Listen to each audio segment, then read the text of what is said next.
Hi, Money Magicians. Welcome to yet another Money Magic podcast. I was telling Tebello that I was trying to be more professional, do less of the podcast on my bed. I've received feedback from corporate about me being the hippie that you guys always see me being. But I think I'm just honoring who I am, right? So if you're watching the YouTube videos, welcome. This is me. But today I have an amazing podcast for you guys. I am interviewing Tebello Motshwane, and she is an attorney and she deals mainly with marriage. When I first saw Tebello, the first thing that she said on stage was, who you marry is as important as how you get married. And I knew she had to come on this podcast because she was talking about money. So if you've just joined, welcome to the Money Magic Podcast. My name is Vangile. I help mainly women of color heal ancestral money trauma. I work with mainly women who are highly educated and are high earners and struggling to save and invest their money, or women who are highly educated and have been entrepreneurs for a while and are struggling to scale their income. So without further ado, I want to introduce our guest. Welcome, Tebello, for coming on the show and saying yes. Hi, Vangile. Thank you so much for having me on your show.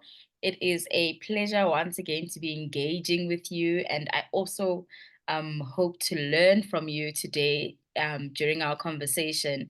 But I also just want to put a disclaimer that it's very cold in Joburg, so like I'm dressed very warm, and I can see you just wearing a shirt. Like we're literally in two different worlds, so please excuse me.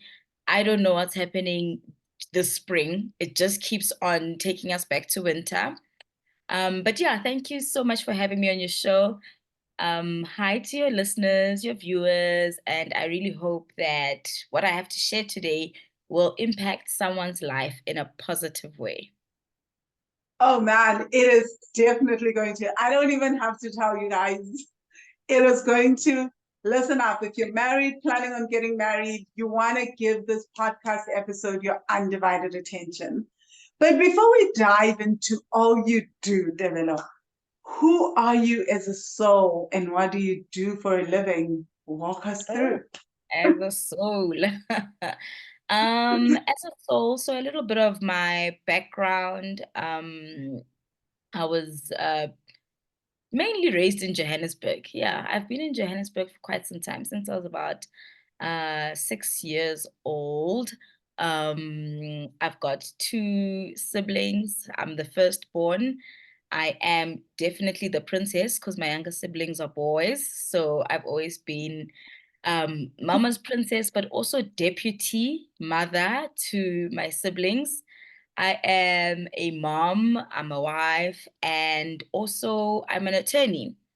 I'm the founder of a platform called Sister in Law, which is a platform dedicated to empowering women through legal education. A lot of the work that I share um, deals with issues of family law, labor law, and commercial law.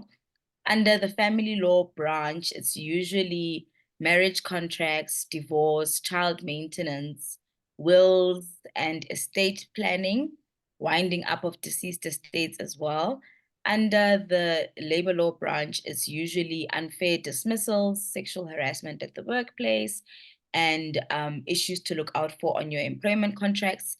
And then under the commercial leg, it's usually just helping, especially Black business women set up all the legalities that they need in place in order to effectively run their companies, or even if they haven't registered a company, just educating women on the different business entities that exist and some of the benefits that exist when you are registered as a company instead of operating as a sole trader. So that is who I am and what I do in a nutshell. Wow. That's pretty impressive, I must say. For today, and we may have to bring you back for the business angle, the commercial side of things, right? And the legalities of that. But for today, Can you tell us how you came to do the work that you do, especially around marriage? Why do you think it's so important for us to know how we get married? What got you to do this work? Yeah, so sister-in-law, for the most part of it, before it was formal, it started off as a passion project, you know. A number of women in my social settings used to ask me questions pertaining to family law predominantly, and I'd answer these questions, and also here and there when I was bored, I'd just put them on a blog. You know, sister-in-law was initially a blog, and I'd just write all the stuff down on a blog, you know, just from an educational perspective. Did you know this is what happens? But before that, the reason why I studied law was because when I was in primary school, my parents divorced. And part of that divorce entailed us just, you know, having different weekends, spending different weekends with a different parent, splitting our Christmas, Easter, and all our major school holidays, just splitting them between our parents. And it really bothered me for the most part.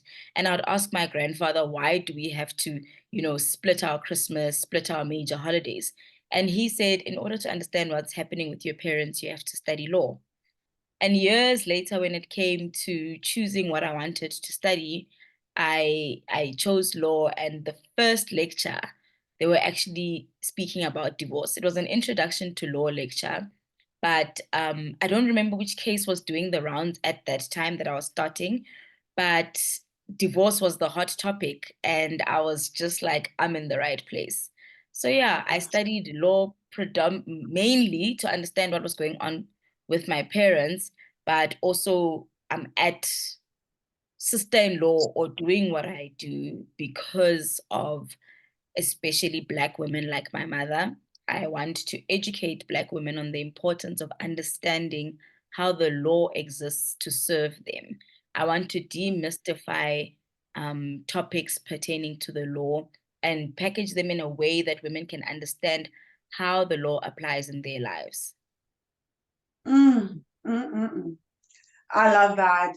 So what I love about the first time when I saw you speaking, so guys, we're speaking at a True Love magazine event, hosted also by Satrix. And one of the things that you said was what you were talking a lot about was the financial aspects of marriage. You were telling us about the two-part system and how women lose their money. I found that very, very interesting. So, your take on marriage, do you think that finances should be one of the first topics that are discussed before people even get married? And what should they be discussing? Absolutely, absolutely. You know, if you recall from my talk, I was focusing on how important it is for women to actually just remove the shame from asking men the right questions or questions pertaining to finances.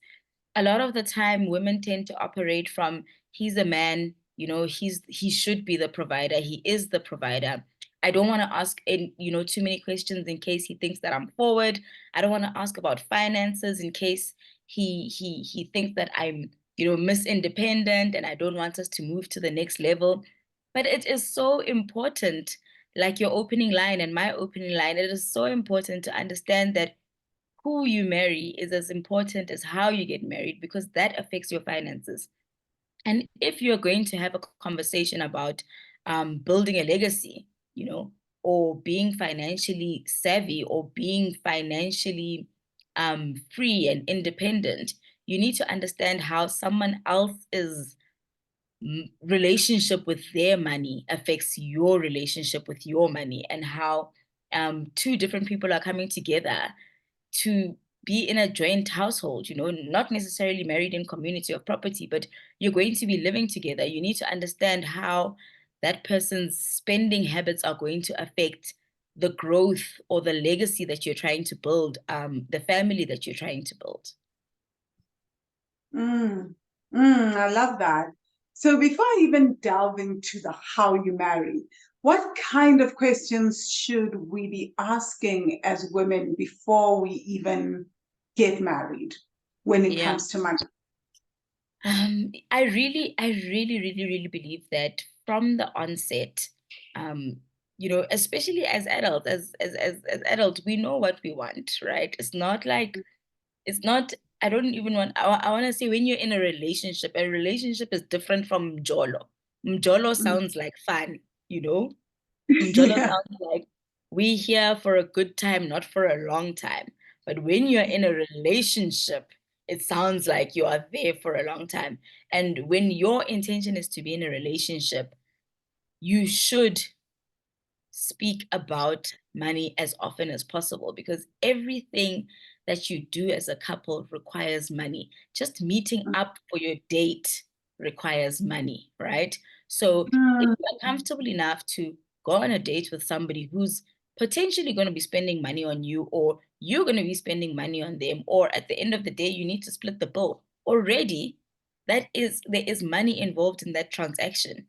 So why mm, can't we speak about money if our very first encounter with each other, our first formal sit down on a date requires us to spend some money? Let's talk about it, you know? So yes.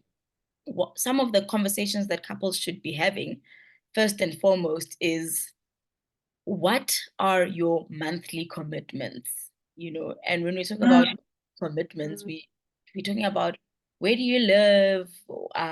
Do you drive? How much do you earn? One mm, of the most important conversations is the house you're living in yours? You know, yeah. because you get married to someone thinking that when you move in, you are moving into their house. Meanwhile, they'll tell you that it's their mother's house or their brother's house, whatever the case may be. Then ask them, what kind of commitments do they have outside of themselves? So are they putting Mm, a sibling through school? Are they taking care of a parent who's maybe on chronic medication? Um, are they donating money on a quarterly basis to a research or a charity or whatever the case may be? Try to find out those kind of conversations, because when you are planning to build a life with someone and they have to be putting a sibling through school, obviously you need to park some of your needs that you'll need within the marriage to say, okay, the reason why for the time being we're living in a 2-bedroom apartment instead of a 3-bedroom apartment is because we've got 2 more years of putting, Jabu's sister through school. So you need to understand what you're getting into, and how that person's relationship with money, like I said, affects your own relationship with money or affects you as an individual. I really, really love that. Guys, by the way, I do have a couple's money conversation worksheet that I actually created for my husband and I when we do our I weekly love money. that. So if anyone wants it, feel free. I'm happy to give it away as one of the things, but you have to let me know that you listen to the podcast I because love it. I love it. I love benefits it. of the podcast, right? Yeah. So, what are some of the common? Oh, before I even go into that, let's talk about how one gets married. Married in community Mm, of property, married out of community of property. mm. What is the difference? The difference is the danger. The difference is the level of danger that you'd be getting into. So I always say, in fact, people who follow me on Twitter, they always see the most consistent tweet that I put out at least once a month is always, things are bad, but they would be worse Mm. if you were married in community of property, right? That is how much. That is how much danger there is in community of property. So just to break it down in a high level overview of the differences between being married in community of property and being married out of community of property. When you're married in community of property, it's the default system that applies in South African law. So what that means Mm. is that if you and your partner get married or you get lobolaed without having drafted what is called an anti-nuptial contract, which is registered at the deeds and executed in front of a notary public, then you are automatically married in community of property. What that means is that everything that you and your partner had before you even met falls into what is called a joint estate. That means that your liabilities become seen as one and your assets become seen as one. So if he had a study loan or a home loan or whatever the case may be before he met you, he or she met you, then that falls into the joint estate. And at the end of the marriage, everything that you guys have will be cut 50-50 down the middle, minus your liabilities. So, yeah, so your collective liabilities will be calculated and your collective assets will be calculated. And if at the end of the marriage, your estate, your joint estate is worth R1,000,000, but your collective debts are worth 500,000, then you guys are only going to be splitting 500,000 down the middle, right? But it could happen that the bulk of that 500,000, maybe 450,000, is a result of his debts from even before you met, from previous loans, study loans, or whatever the case is. Or you might find that he's got other children that he's responsible for. You might find that he actually has children who he's had during the subsistence of your marriage.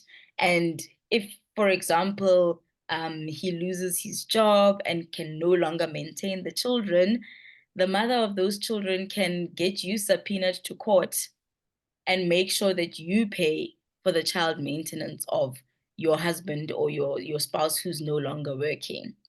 So those are some of the disadvantages of being married in community of property.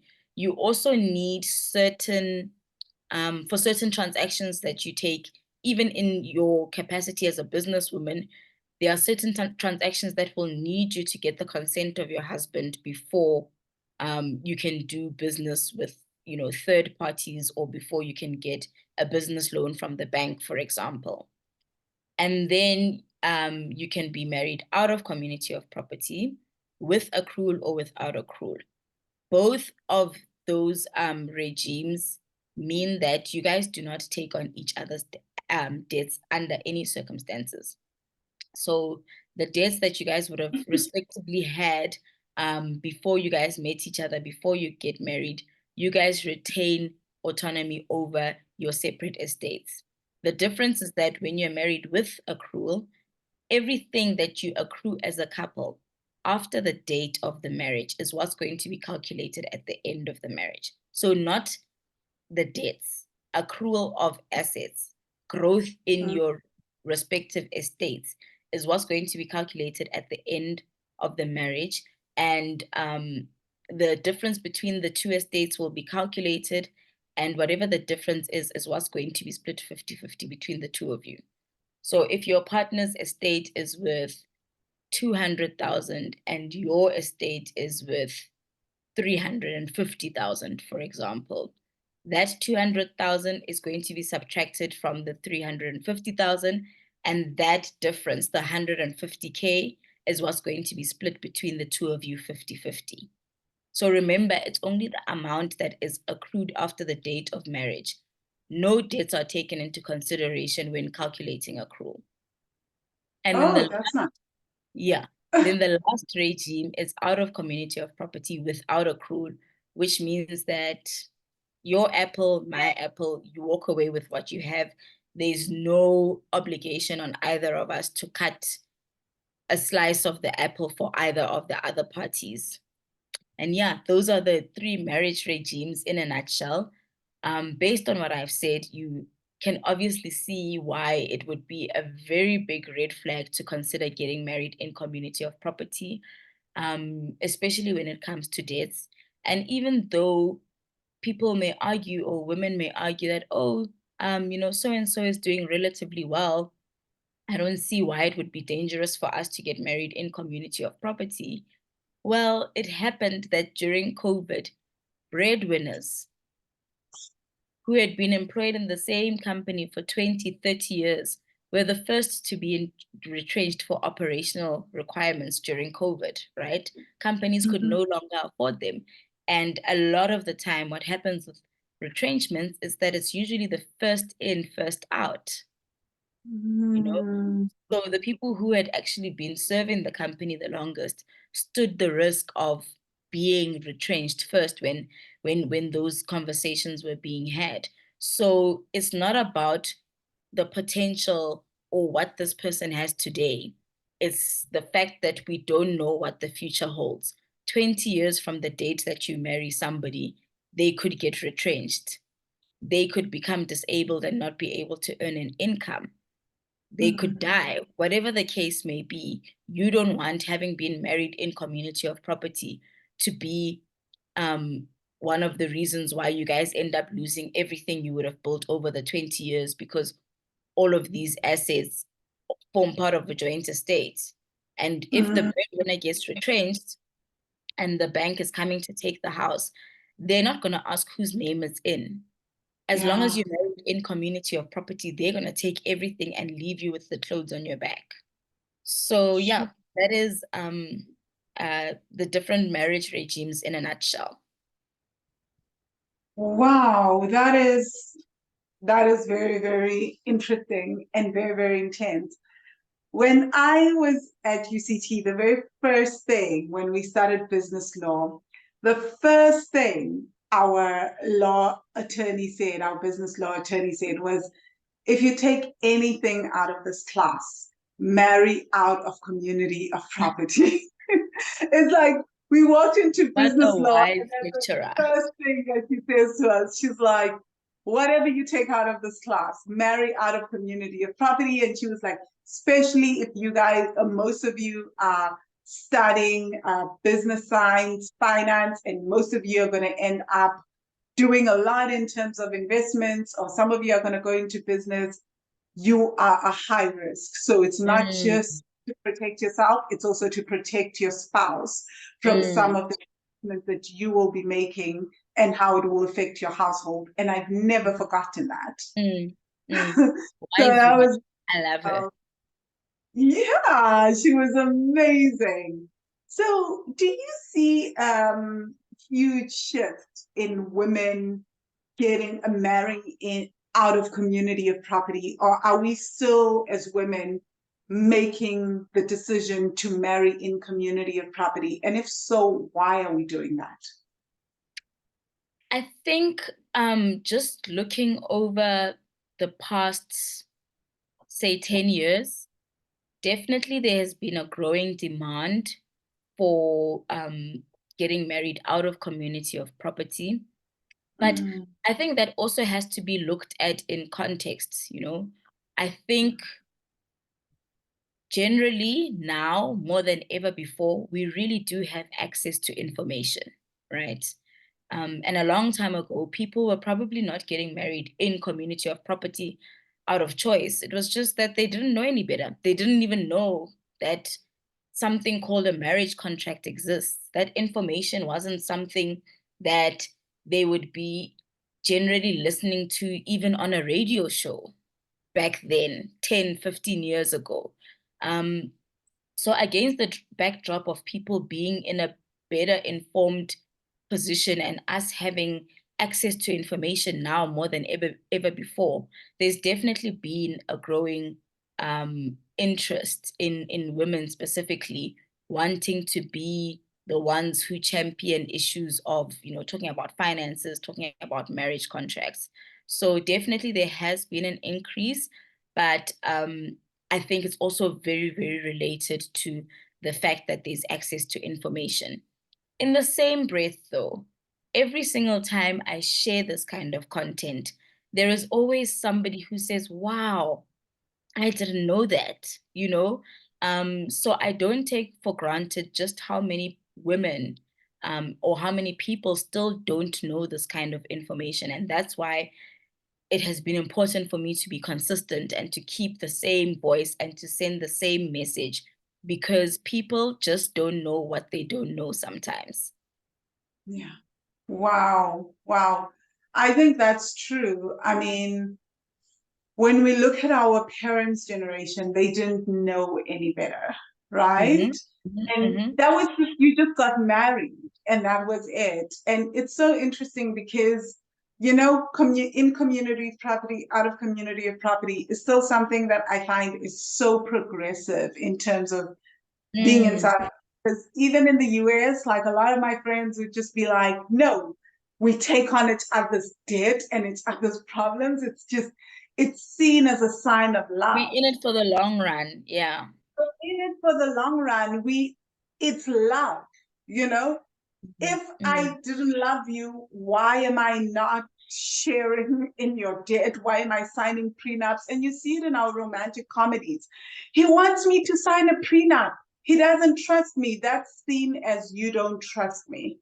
Yeah. Right? Yeah. So sometimes it's a challenge. But I Yeah, want to bring. and I think that definitely does tie in with lack of knowledge or not understanding the purpose of a marriage contract, you know. I always say that it is so important to remove the love out of the the marriage contract conversation and to really just be as practical as possible. The example that I used earlier on is why must your spouse be retrenched as the breadwinner, and then you guys don't even have an option of transferring the major asset, being the marital home, into at least the wife's name, so that when the bank comes and says, okay, this person hasn't been paying, you can still just show the title deed and say, but the house is in my name. And in that way, you know, the bank can't necessarily take the house. Whereas if you're married in community of property and the creditors are coming to take the house, they are going to take it regardless of whose name it's in. When that happens, is your love going to shelter you? The answer is no. And it has nothing to do with how much you love a person. It has everything to do with we are now in the middle of a global pandemic that nobody could have ever seen or foreseen coming. My husband or my spouse has lost their job. Them losing their job has nothing to do with love. It True, has nothing to do with love. It true. has nothing to do with trust. It has nothing to do with all those reasons that you are getting married in community of property. They have nothing to do with love and trust and all of that. Yeah. The decision to get married out of community of property has everything to do with being practical and understanding the dynamics of the world that we live in. I promise you now, when somebody um, when somebody gets a new job and they're making the decision of whether to get medical aid, they're Yeah. not like, ooh, let me sign up medical aid and ooh, I cannot wait to go out looking for cancer. You're not doing that. You're not insuring your car, and as you drive out of the dealership, ooh, I'm actively looking for a tree to drive into because I'm insured. Nobody does that. You are taking out insurance for in the event that I hit a tree, and medical aid in the event that I get cancer. I want to make sure that I have some sort of protection. In the event that either of us gets retrenched, we need to be in a position to save the things that we've acquired as a couple over the years. Because if something happens, we are both going down. Why should that happen? It shouldn't have to happen. So if women or anybody who's listening can take away one thing from this conversation is that we are not getting insurance, car insurance, in the hopes that we're going to get in an accident. And we are not getting a marriage contract because we are planning for a divorce. No. Yeah. Yeah. That's really, really powerful. It's also, I love it because this is not always about divorce. It's about the fact that life happens and events happen that you could not have foreseen. Beyond your control. Yeah. So you're protecting the family. So that one spouse goes down, the other can still prop up the unit. So I Exactly. really love that. So in South Africa, I think a huge thing that also causes a lot of confusion, and I've seen this on Twitter/X, is when people are getting lobola'd, because we have a slightly different system to most of the world. So and what I have seen is that there's now these talks about void ANC's anti-nuptial contracts because lobola is being paid. Please talk to us through that. Firstly, tell us, is lobola considered a formal marriage under South African law, even if it's not registered with Home Affairs? And what are the implications of finishing your lobola before your anti-nuptial contract? Yeah, It's so that's a brilliant question. As things stand, case law is suggesting and is saying that lobola doesn't have to have been paid in full in order for you to have satisfied the requirements of a customary marriage. So in order to be customarily married, you only have to meet 3 requirements. Both of you must be over the age of 18. Both of you must consent to being married under customary law. And that consent is the very act of, I'm sending uncles to your father's gate. That is tacit consent. And you saying, oh, the uncles are at my gate and posting commotion at my father's gate, that is consent. And the third requirement is that the union must be entered into and negotiated or celebrated in accordance with customary law. So those are the 3 requirements. So technically, lobola being paid in full is not a requirement. It's part of the negotiation, which forms part of the third requirement that I mentioned. So even if the families decide that the lobola is 50,000 rand, then only 5,000 rand was left by the prospective husband's family. You will still be considered to have been married under customary law. And if you guys didn't execute an anti-nuptial contract or sign an anti-nuptial contract before the uncles got to causing commotion at your father's gate, you will automatically be considered to be married in community of property and under customary law. Sure.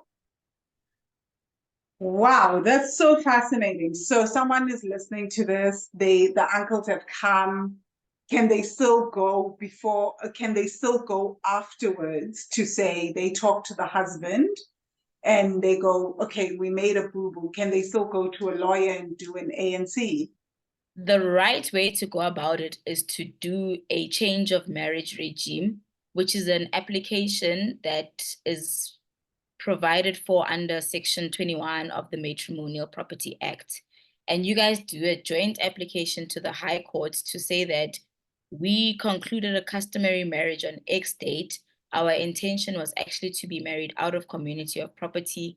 Can we then get this court order granting us the permission to execute what's called a post-nuptial contract, which will then say that post the date of the registration of the post-nuptial contract, or post the date of the court order, the couple will then be married out of community of property. So the legal way to do it is to do the application to High Court to change your marriage regime from in community of property to out of community of property. If you have done the lobola process and you find an attorney who's willing to do an anti-nuptial contract for you before you guys do your white wedding, then that attorney has actually misinformed or given you the wrong process that should be followed. If you've had lobola negotiations and you've celebrated those negotiations, even if you haven't celebrated, you've paid part of lobola, the right way to go about it is that Section 21 application that I mentioned, and not to then try do an anti-nuptial contract before the white wedding. And that customary law that or that customary marriage that you concluded, your lobola ceremony and everything, that is a recognized marriage, even if it's not registered at Home Affairs. You are customarily married. Okay. And what are the cultural and legal processes involved? We're moving on to the divorce section now, guys. We've been like talking all the different marriage sides. What are the cultural and legal processes involved in, say, firstly, dissolving a marriage where lobola was paid, but there was no formal registration at Home Affairs? So the legal and the only way to go about dissolving a customary marriage is by obtaining a decree of divorce from court. You have to go the court route. This misconception of, oh, our families met up and wrote a letter to confirm that so-and-so and I are no longer seeing each other. That is not a dissolution of the customary marriage. And years later, if Jabu sees that you're now trying to get married to Tabo, he can come along and say, this marriage is not valid because you and I, my darling, are still married. I took out lobola for you 10 years ago. Or what another thing that could happen is that you and Jabu separate, right? He had taken out lobola and everything. You guys separate, you move on, and you have a child with Tabo, right? You don't get married to Tabo, but you have a child. Then something happens to you, and you die, and you had not yet drafted a will. If Jabu can come and prove that he indeed took out lobola for you 10 years ago, the money that would have gone to your child, solely to your child, is now going to have to be split 50-50 between your ex, who you didn't divorce legally and properly in the right way, and your child.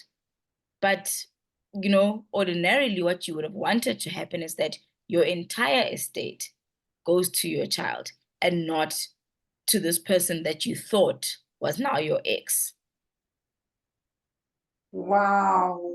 Wow. Wow. So Wow.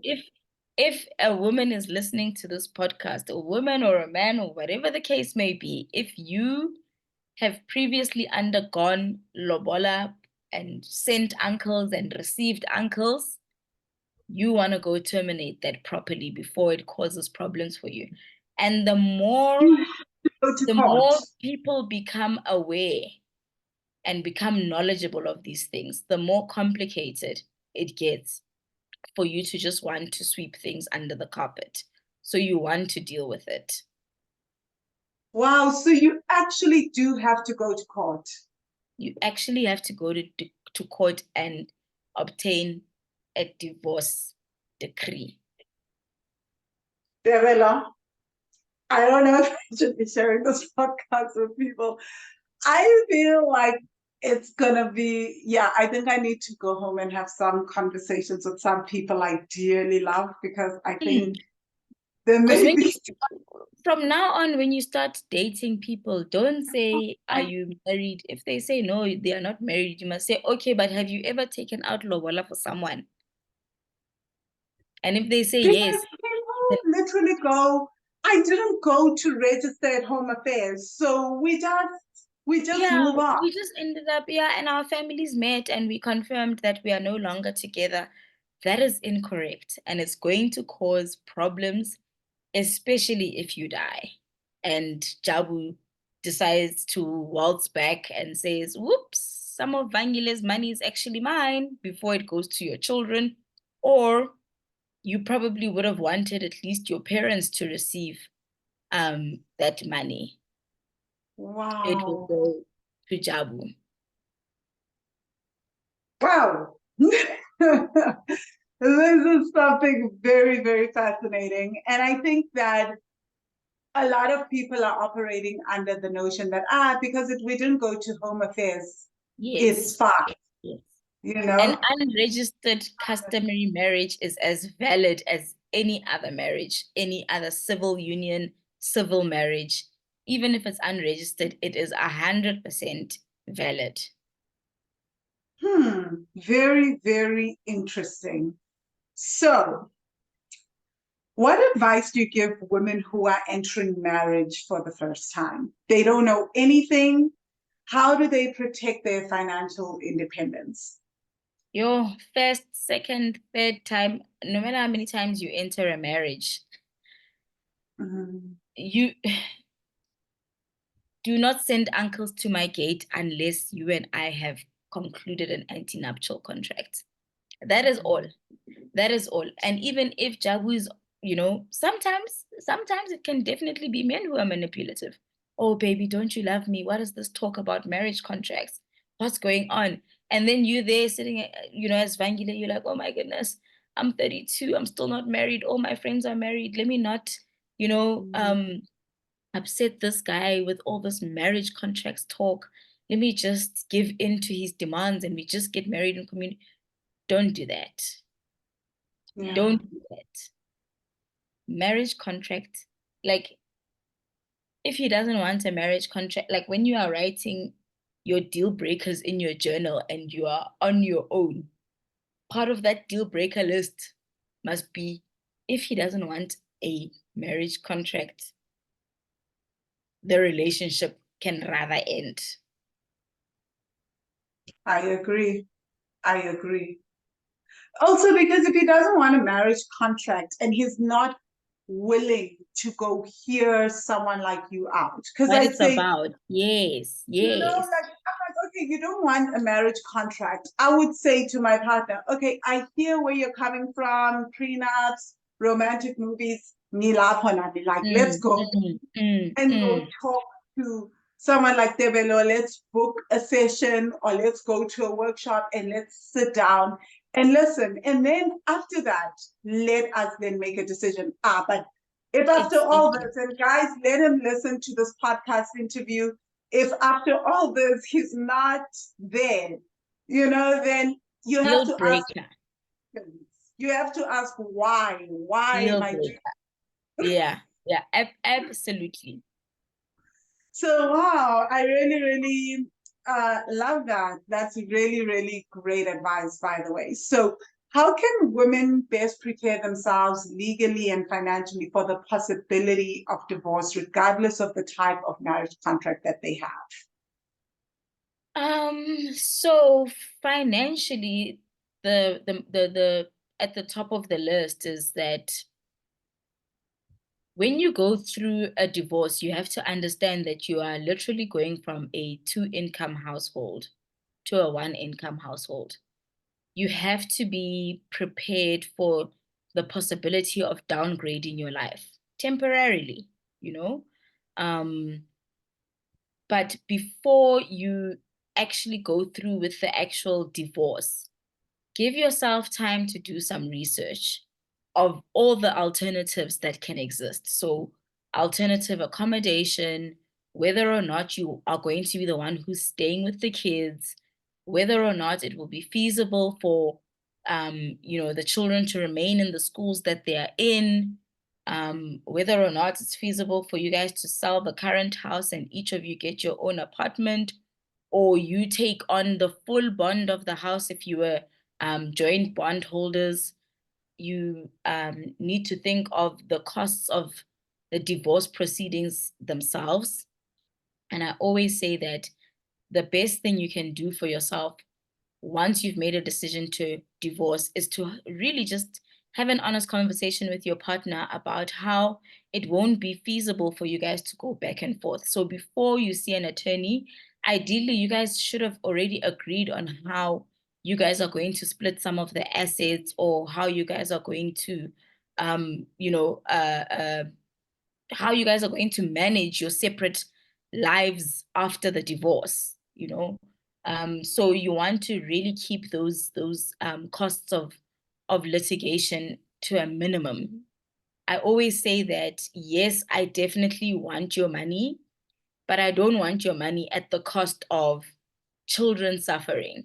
The more you pay an attorney, the more you spend on the divorce litigation process, the less you are able to spend on whatever the next house is going to be that you move into, whatever the next, expenses of the children will be.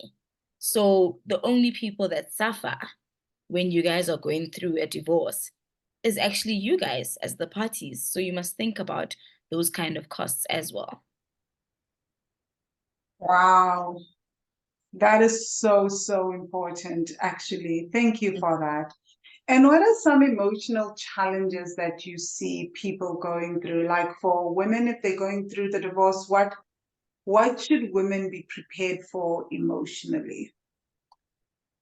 So, first and foremost, before going through a divorce, it's probably a good idea to, if you had fallen off on therapy or if you've never been for therapy, to really consider going for therapy, because the last thing that you want to do is make a premature decision and, divorce. I always say divorce is the last resort, and it's a lot of work. You have to work on yourself. You learn things you didn't know existed about yourself or about your partner. So you really just have to be emotionally prepared for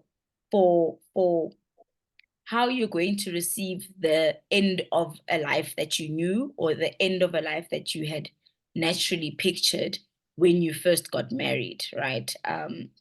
I Ordinarily, when we get married, we are not saying, oh, this is so great, but it might end. We are also, we want to see till death do us part, right? So it's Yeah. okay to be in a position to now understand that you need to grieve what could have been or what you anticipated would happen. And Mm. then um, women really, especially women need to remove the shame from going through a divorce. Women love carrying a lot of shame. And what are people gonna say? What's my family gonna say? Just remove the shame from the process. Be vulnerable during the divorce proceedings. Find your community, find people you can trust, friends and close family members that you can discuss this process with, because it is emotionally taxing, and you're going to want to make sure that you have a tribe who will really just motivate you on the days that it's war, which it tends to be sometimes, with couples, it tends to be war. So find your community, find your spiritual anchor, your spiritual or religious anchor, whatever that looks like, whether it's listening to sermons, whether it's attending church, whether it's being part of a Bible study group. Find those sort of things that really make up who you are. Focus on your physical wellness, be grounded, have a routine of sorts, run in the mornings, skip in the evenings, whatever the case may be. Just it's a tough process to go through. It's a life changing, like how marriage is life changing, so is divorce. So is divorce. Yeah. So you really do want to be the best version of yourself, or attempt to be the best version of yourself, so that when the challenges of the divorce arise, you're not curled up in bed and really just suffering from anxiety and depression. Wow.